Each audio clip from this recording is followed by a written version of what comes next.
Well, we are at day 5 of follow-up on the first of the 10 women of the Bible by Max Lucado. We have been studying on Sarah, and we are at day 5 of the follow-up. You know what this one, the test. You know that's Isaac, right? That was incredible. And this is, I have enjoyed this whole thing, but this one has really, it's all brought it all together beautifully. Day 5, a test of faith. The most difficult command.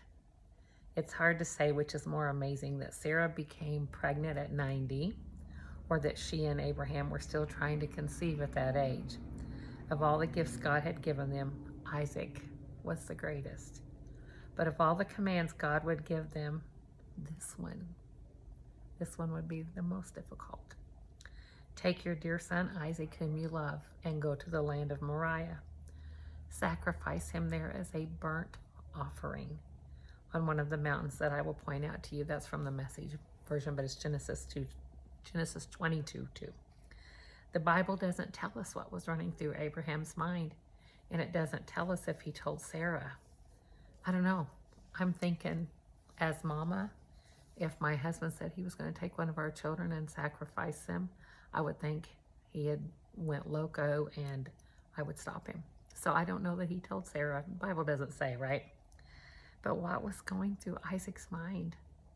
Through Abraham's mind, as he took Isaac and 2 servants and loaded up a donkey and said, come on, we're going to the mountain to worship.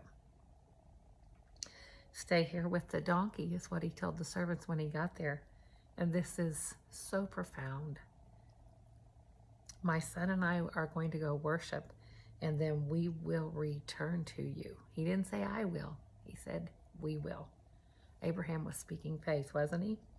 Look at his confidence in that statement. We will come back.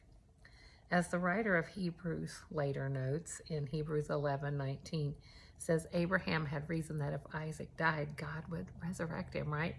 He knew God's just going to try and resurrect him. God made me all these promises of how he was my heir. Isaac was my heir, and I was going to have more children than there are stars in the sky. So Abraham is going by blind faith here. So this is a lot to think about. Here are the questions or thoughts. If we go to Genesis 22 and verse 1, we read that God tested Abraham. What does it mean to test one's faith? And note that according to James 1:13, God cannot be tempted by evil, nor does he tempt anyone. God doesn't tempt us in our faith. He only tests us. So Max says in this, what is the difference between testing and tempting? And I had to think about that a little bit, right? So testing, your faith will be tried. Ultimately, through a test, your faith can be revealed by your response, and it can also be strengthened by that test. When you're on the other side of it, you see how the Lord brought you closer, right? But does temptation do that same thing? It certainly does not. Temptation is trying to open a door to tempt you to sin. That's the difference. A test will reveal and strengthen your faith. A temptation will cause you a lack of faith and open a door to sin. That's my answer. What's yours? And then the second question in Peter 1:7 says, these have come so that the proven genuineness of your faith may result in praise, glory, and honor when Jesus Christ is revealed. Describe a time when you think that the Lord was testing your faith. And how was your faith refined by fire during that test? If you have read my book, Childless No More, I went through 15 years of infertility. And there are specific times that I share with you, and there were many more that aren't in the book, where I had to make a conscious decision to stand by faith, to walk by faith, to believe God when the things that I could see weren't pointing to the promise I had from the Lord. And I had to my faith was tested. It was. So I understand very much on my fertility journey what that was like. In Sarah and Abraham's story, just when the waiting and trials are over, just when life is grand, they have their son, they're walking in God's promises, God sends him the hardest test yet. Why do you think God tested Abraham's faith? Hadn't Abraham already proven his faith enough? I think to reveal his faith, to demonstrate God's word over our human reasoning. Sometimes there will be circumstances in your life where you have to say, I know what my carnal mind is thinking. I know what my little mind believes to be true, but I know that I know this is what God told me to do. And I'm going to have to shut my eyes and close out all the noise and walk with God when it seems impossible, when it seems like it makes no sense, because most of the things God will tell you to do and walk with you make no sense. They just don't make any sense in our human reasoning, of course. It also foreshadowed, I believe, that Jesus was going to be sacrificed for the redemption of humanity. It was a foreshadow of things to come. Okay, moving on. And if we read Hebrews 11:17-19, by faith, Abraham, when God tested him, offered Isaac as a sacrifice. That's verse 17. How does the author say in verses 17-19 how Abraham reacted toward God during this trial of faith, and what can we learn from it? By faith, Abraham believed God. He obeyed exactly what God laid out before him, and he even said he knew that God would raise his son. He knew it. He knew that God was faithful and that God was going to do what God said he was going to do, and that he was able to even overcome death and bring someone back to life. It's beautiful. Okay, so now we're going to talk about giving everything back to God. Up the mountain they went, father and son, without the servants. And Isaac says to his Dad, where's the lamb that we're going to sacrifice? I wonder if Isaac's thinking, Abraham's going to be in deep thought and probably be acting all weird and different, I would think. And Isaac's starting to think, what's going on here? Where's our sacrifice? We would have brought that with us. And Abraham's answer, son, the Lord will provide the sacrifice. Walk with me. I can't imagine how that was. And I wonder how Abraham was able to say that, knowing what was getting ready to happen, that he had a knife on him, that he was going to use to sacrifice his son. Phew. Oh, Jehovah Jireh, the Lord will provide, right? Abraham tied up his son, and I've often thought, how did you tie Isaac up? He's younger than you, no doubt stronger. How did you wrestle that boy down, tie him up, when he saw that you had built a fire and an altar to sacrifice, and that he realized it's going to be him? Did he try to run? I wonder. The Bible doesn't tell all those details, but gosh, I wonder. I've thought of that. Ultimately, Abraham did tie him up, and he laid him on the altar. He even raised the knife to finish the job, and the angel stayed his hand. Stop, Isaac. Stop. Or Abraham, sorry, I keep twisting that. He interrupted the sacrifice, and he spared Isaac's life. Abraham then heard a rustling in the thicket, and he looked over, and what was there?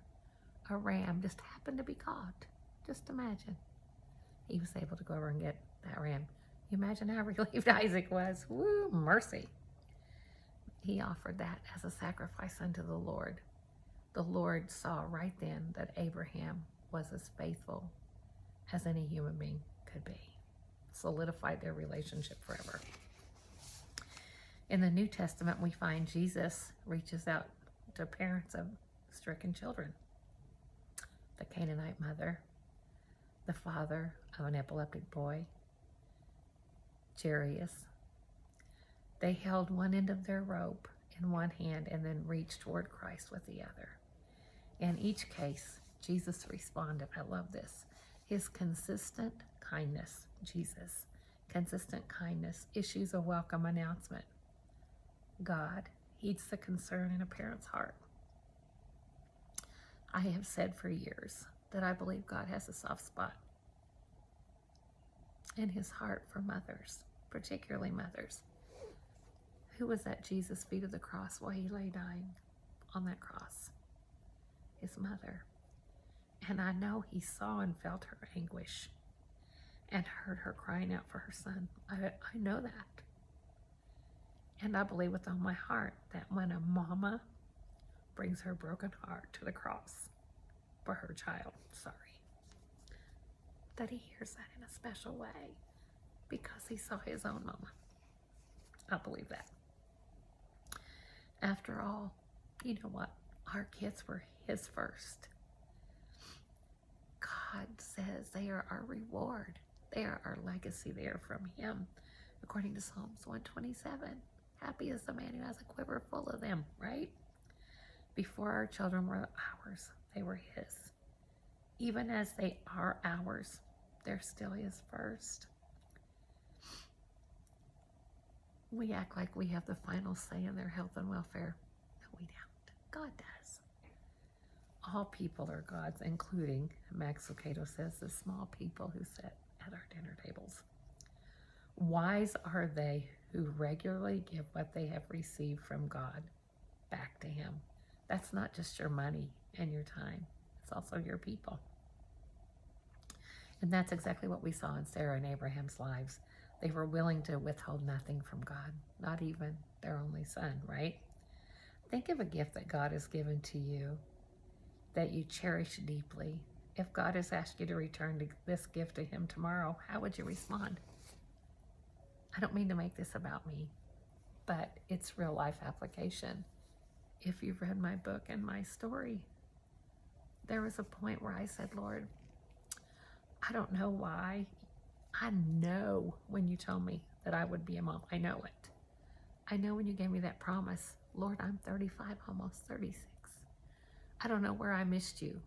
You don't make mistakes, I do, and I know somehow I missed you. And Lord, I'm never going to ask you for a child again. I'm never going to. But I want you to give that promise to someone else, and all that's in the book. But because I love you, my salvation isn't predicated upon you giving me what I want, right? I'm going to love you and serve you for the rest of my life, childless. But I promise this to you, Lord. I went into covenant with the Lord and I said, I will mother everyone you put in my life for the rest of my life that needs a mother. Whether they're 2 or 92, you send them to me, Lord. And I'm going to honor you and I'm going to serve you with everything I have. 4 days later, that was Wednesday, on Sunday, in walked my promise. And I believe I had to completely give that back to him for him to see that I truly meant those words and still loved him in spite of not having what I wanted. And Noah was on the way. A few months later, I was holding that sweet baby in my arms. God works like that. It's amazing. So this is really hit me. I'm sorry. I don't mean to be so emotional, but this hits home. In Matthew 6:21, Jesus says, where your treasure is, there your heart will also be, right? If we aren't careful, we can allow our gifts to outweigh the gift giver. Do you have any earthly gifts that you treasure too much? If so, how can you reach a place where you view God as the ultimate treasure and not the gifts he gives to you? The summer before Noah came, we were in a revival with Jason Sisko of the Church Triumphant in Houston. He wasn't there then, he was evangelizing. And I remember sitting on the front pew and I was worshiping the Lord and there was a beautiful spirit, and out of nowhere, out of the blue, I wasn't thinking about my infertility, any of that. The Lord quickly spoke into my spirit, worship the Creator, not the creation. And I thought, what in the world does that mean? What does that mean? And I pondered that, and I stuck that away in my heart, and I pondered that. And when Noah came and I was holding him, looking at how beautiful he was and how miraculously the Lord had given me this baby boy, that quickened to my spirit, worship the Creator, not the creation. And I knew what he meant. And I remembered that, and I still think of that today. And Noah will soon be 25 years old. Okay, 1,000 years after Abraham, the temple in Jerusalem would be built on Mount Moriah. Although the Bible doesn't specify, many scholars believe that the temple and the place where Abraham offered the sacrifice of Isaac is the same location. If that's the case, what would be the significance of the shared location? You can look at Genesis 22:14. Jehovah Jireh, God will provide. I think that makes perfect sense. Okay. And, Abraham's sacrifice of Isaac was an act of worship, an offering to God of his absolute best and giving back to God what it was rightfully his in the first place. How can we likewise sacrifice our most prized possessions to God in a physical and spiritual sense? So I was thinking about that, and Hebrews 13:16 says, "Do not forget to do good and to share with others. For with such sacrifices God is pleased." We need to give back of our time, like seek ye first the kingdom and his righteousness, right? And all these things will be added unto you. We need to give our first fruits of our day and our time to the Lord in prayer and study. We need to make sure that we're giving our time to the Lord. And then I believe we need to give our time to others, whether it be volunteering or babysitting or whatever ministry the Lord has called you to, being a witness, being kind, being a prayer person, whatever it is. We also need to give of our money. That's an act of worship, and that's giving back. After all, what the Lord gives us, we only have because of him, right? And we need to be sure we're giving that back. Money, time, kingdom work, kindness is free, and it matters. Kindness. Okay. God responded to Abraham's faithfulness with these words: "Because you've done this and not withheld your son, your only son, I will surely bless you and make your descendants as numerous as the stars in the sky and as the sand on the seashore." Sorry, that made me think of something. "Your descendants will take possession of the cities of their enemies, and through your offspring, all nations of the earth will be blessed, because you have obeyed me." To obey is better than sacrifice, and to hearken than the fat of rams. We forget that how important obedience is, and we so desperately need to pass that on to our children. That's Genesis 22:16-18. In the end, the Lord blessed Sarah and Abraham for their trust in him. Yes, Satan had used an empty crib to stir up tension and dissension and doubt in their household. Sarah could have easily served as the enemy's primary evidence as to why a person could never trust God. She could have become bitter and awful. But instead, as we see in the Word, she modeled just the opposite.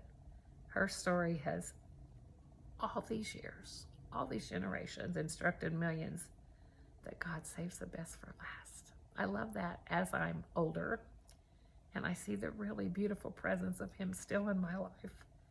And I'm so grateful. And I do think he saves the best for last. There's so many examples in the Bible. We could go on and on, but for time's sake, I'll tell you, go get this book. I love this. What you intended for harm, God intended for good, to accomplish what is now being done unto the saving of many. That's from Genesis 50:20, and that's talking about Joseph. I'll know the story of Joseph. That's another of my very favorites. Sarah's story tells us that God always keeps his promises. It's never on our time frame, ever. It never looks like we think it's going to look, and he doesn't need our help to do it, right, Sarah? But he always keeps his promises, and sometimes he answers our prayers by changing them. It shows us that God gives grace to those in need of it. This story reveals that God stays with us and works in our lives even when we try to move against his will with Hagar and Ishmael. And it shows us that he will care for us. We entrust to him the gifts that he has given us. So our 3 points to remember: times of testing refine our faith. Testing makes our faith genuine and allows us to give God glory, honor, and praise that he so rightfully deserves. Our willingness to give God what we value the most is an act of worship that God will bless. What do you value the most, and how can you give that back to God? We know our hearts are right toward God when he is more valuable to us than any treasure he's given us. The Creator is far more important than the creation. Here's our prayer for the day. Lord, everything we have is yours.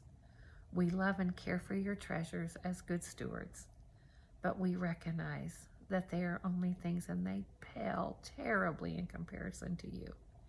Help us, oh God, to worship you by having hearts that are willing to give you our all each and every day of our lives. In the mighty and majestic name of Jesus, we ask that. Amen.